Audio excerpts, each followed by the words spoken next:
Now these are the judgments which you shall set before them. If you buy a Hebrew servant, he shall serve 6 years, and in the 7th he shall go out free and pay nothing. If he comes in by himself, he shall go out by himself. If he comes in married, then his wife shall go out with him. If his master has given him a wife, and she has borne him sons or daughters, the wife and her children shall be her master's, and he shall go out by himself. But if the servant plainly says, I love my master, my wife, and my children, I will not go out free, then his master shall bring him to the judges. He shall also bring him to the door or to the doorpost, and his master shall pierce his ear with an awl, and he shall serve him forever.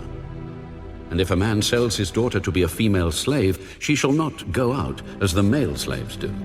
If she does not please her master, who has betrothed her to himself, then he shall let her be redeemed. He shall have no right to sell her to a foreign people, since he has dealt deceitfully with her. And if he has betrothed her to his son, he shall deal with her according to the custom of daughters.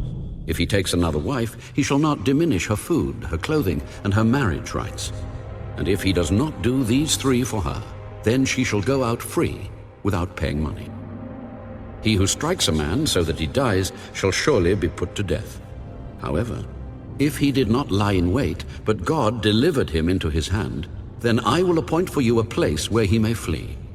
But if a man acts with premeditation against his neighbor to kill him by treachery, you shall take him from my altar, that he may die. And he who strikes his father or his mother shall surely be put to death. He who kidnaps a man and sells him, or if he is found in his hand, shall surely be put to death. And he who curses his father or his mother shall surely be put to death. If men contend with each other, and one strikes the other with a stone or with his fist, and he does not die, but is confined to his bed, if he rises again and walks about outside with his staff, then he who struck him shall be acquitted. He shall only pay for the loss of his time, and shall provide for him to be thoroughly healed. And if a man beats his male or female servant with a rod, so that he dies under his hand, he shall surely be punished. Notwithstanding, if he remains alive a day or 2, he shall not be punished, for he is his property. If men fight and hurt a woman with child so that she gives birth prematurely, yet no harm follows, he shall surely be punished accordingly, as the woman's husband imposes on him, and he shall pay as the judges determine. But if any harm follows, then you shall give life for life, eye for eye, tooth for tooth, hand for hand, foot for foot, burn for burn, wound for wound, stripe for stripe. If a man strikes the eye of his male or female servant and destroys it, he shall let him go free for the sake of his eye. And if he knocks out the tooth of his male or female servant, he shall let him go free for the sake of his tooth.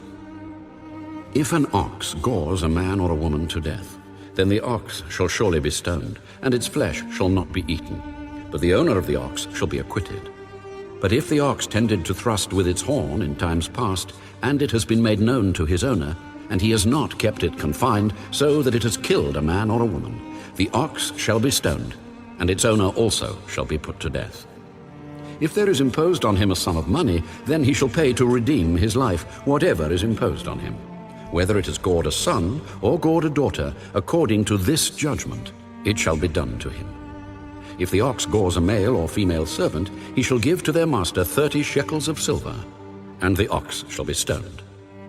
And if a man opens a pit, or if a man digs a pit and does not cover it, and an ox or a donkey falls in it, the owner of the pit shall make it good.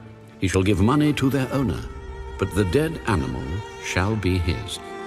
If one man's ox hurts another's so that it dies, then they shall sell the live ox and divide the money from it, and the dead ox they shall also divide.